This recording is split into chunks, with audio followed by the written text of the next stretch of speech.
یہ بات یاد رہے کہ ملک شام کو فتح کرتے وقت لشکر اسلام کو بہت زیادہ مشکلات کا سامنا کرنا پڑا۔ چنانچہ سیدنا عمر رضی اللہ عنہ کے آزاد کردہ غلام اسلم رحمۃ اللہ علیہ بیان کرتے کہ جب ابو عبیدہ بن جراح ملک شام آئے تو ان کا اور ان کے ساتھیوں کا کفار نے محاصرہ کر لیا اور انہیں سخت مشکلات کا سامنا کرنا پڑا، تو انہوں نے عمر رضی اللہ عنہ کی طرف ایک خط لکھا، تو سیدنا عمر نے بھی جواب میں ان کی طرف ایک خط لکھا، اور وہ یہ ہے کہ سلام علیک اما بعد فإنه لم تكن شدة الا جعل الله بعدها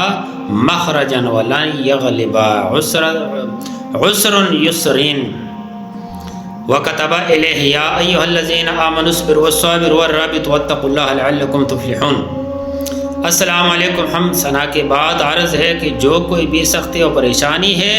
اس کے بعد اللہ تعالیٰ نے خوشی اور خوشحالی اور کشادگی رکھی ہے، اور کوئی تکلیف جو ہے نا، جو آمنے سامنے لانے والے جو ہے نا، یہ آپ کے اوپر غالب نہیں آ سکتا۔ اور عمر رضی اللہ عنہ نے اس کے خط میں یہ آیت بھی تحریر کی کہ اے لوگ جو ایمان لائے ہو، صبر کرو، مقابلے میں جمے رہو اور مورچوں میں ڈٹے رہو اور اللہ تعالیٰ سے ڈرو تاکہ تم کامیاب ہو جاؤ۔ یہ سورہ عمران کی آیت ہے۔ اس کی جواب میں سیدنا ابو عبیدہ بن جراح نے سیدنا عمر کی طرف یہ خط لکھا، السلام علیکم۔ حمد و ثنا کے بعد اللہ تبارک و تعالیٰ قرآن میں فرماتا ہے، اعلموا انما الحیات الدنیا لعب ولہو وزینۃ وتفاخر بینکم وتکاثر فی الاموال والاولاد کمثل غیث اعجب الکفار نباتہ ثم یہیج فتراہ مصفرا ثم یکون حطاما وفی الآخرۃ عذاب شدید ومغفرۃ من اللہ ورضوان وما الحیات الدنیا الا متاع الغرور۔ ترجمہ ہے، جان لو کہ دنیا کی زندگی اور اس کے سوا کچھ نہیں کہ ایک کھیل ہے اور دل لگی ہے اور بناؤ سنگار ہے، اور تمہارا آپس میں ایک دوسرے پر بڑائی جتانا ہے اور اموال اور اولاد میں ایک دوسرے سے بڑھ جانے کی کوشش کرنا۔ اس بارش کی طرح ہے، اس بارش کی طرح جس سے اگنے والی کھیتی نے کاشتکاروں کو خوش کر دیا، پھر وہ پک جاتی ہے فصل، پھر تو اسے دیکھتا ہے کہ زرد ہے، پھر وہ چورا بن جاتی ہے، اور آخرت میں بہت سخت عذاب ہے اور اللہ کی طرف سے بڑی بخشش اور خوشنودی، اور دنیا کی زندگی دھوکے کے سامان کے سوا کچھ نہیں ہے۔ تو اس پر اس کے بارے میں اسلم رحمۃ اللہ بیان کرتے کہ عمر رضی اللہ تعالیٰ عنہ ابو عبیدہ بن جراح کا یہ خط لے کر نکلے اور لوگوں کو پڑھ کر سنایا اور کہا، یا اہل المدینۃ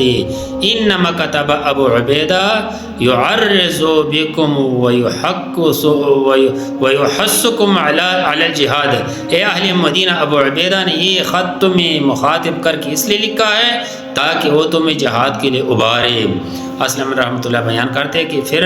میں مدینے کے بازار میں کھڑا تھا کہ اچانک میں نے دیکھا کہ پہاڑ سے بہت لوگ اتر رہے ہیں اور ان کے چہرے پتھر سے ہمکنار ہونے کی وجہ سے چمک رہے ہیں۔ ان خوش نصیب لوگوں میں ایک سیدنا حذیفہ بن یمان رضی اللہ تعالیٰ عنہ شامل تھے،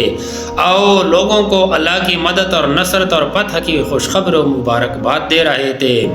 میں نے تیزی سے بھاگتا ہوا سیدنا عمر کے پاس میں گیا اور عرض کر گزار اے امیر المؤمنین، آپ کے لیے خوشخبری ہے، اللہ تعالیٰ کی مدد، نصرت اور ملک شام فتح ہونے کی یہ خوشخبری ہے۔ یہ سنتے ہی سیدنا عمر نے نعرہ تکبیر بلند کیا۔ بعض کہنے والے کہہ رہے تھے کہ کاش آج بھی اس لشکر کے امیر سیدنا خالد بن ولید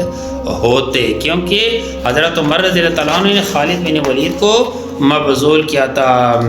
تو سیدنا عمر رضی اللہ عنہ ایک انکسار اور ایک تواضع والے انسان تھے۔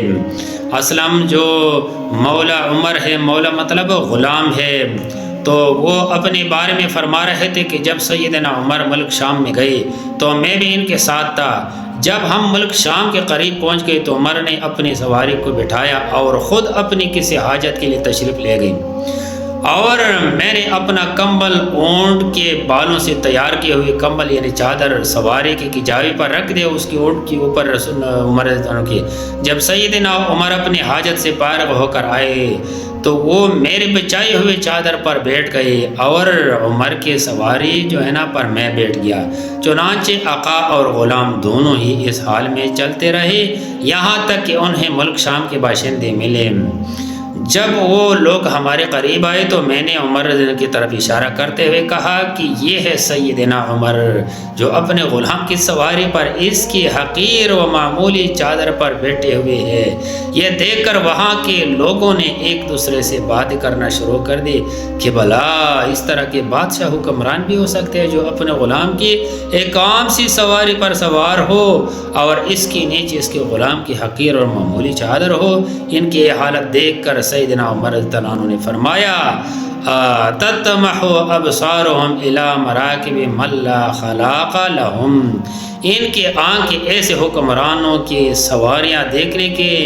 طمع رکھتے ہیں جن کے قیامت کے دن اللہ کے ہاں کوئی حصہ نہیں ہے۔ تو سیدنا عمر رضی اللہ عنہ اس سے اہل عجم کی سواریاں مراد لے رہے تھے، یعنی یہ لوگ سمجھتے ہیں کہ میں بھی ان کے حکمرانوں کی طرح کسی ایسی سواری پر سوار ہوتا جو صرف حکمران اور بادشاہ استعمال کرتے تھے۔ تو اسی طرح آگے بیان کرتے کہ سیدنا عمر بن خطاب کے ساتھ سرزمین شام میں آیا تو سیدنا بلال نے اذان کہی۔ ان کے اذان کی آواز سن کر لوگوں کو رسول اللہ صلی اللہ علیہ وسلم کی یاد آ گئی۔ اس دن سے بڑھ کر میں نے لوگوں کو کبھی روتے ہوئے نہیں دیکھا۔ پھر بلال آئے اور سیدنا عمر کے پاس اندر جانے کی اجازت مانگنے لگے۔ ہم عمر کے خیمے کے دروازے پر تھے۔ ہم نے بلال سے کہا امیر المؤمنین سو رہے ہیں۔ بلال نے کہا سیدنا عمر کے پاس بات چیت نہ کرو، وہ سو رہے ہیں، اللہ کی قسم اگر وہ جاگ رہے ہوتے تو میں جا کر ان کے سامنے قرآن پڑھتا تو وہ دو زانوں بیٹھ جاتا تھا۔ تو یہ حضرت عمر رضی اللہ تعالیٰ عنہ اور حضرت بلال رضی اللہ تعالیٰ عنہ کا مکالمہ ہے۔ اس کے بعد جابیہ فتح ہو گیا اور جابیہ کی لڑائی جو ہے نا یہ جنگ جابیہ یہ 16 ہجری میں ہوئی، اور یہ جو ہے نا یہ جابیہ بیت المقدس اور جابیہ دونوں جو ہے نا 16 ہجری میں فتح ہوئی، اور اس کے بارے میں انشاءاللہ ہم کل بات کریں گے۔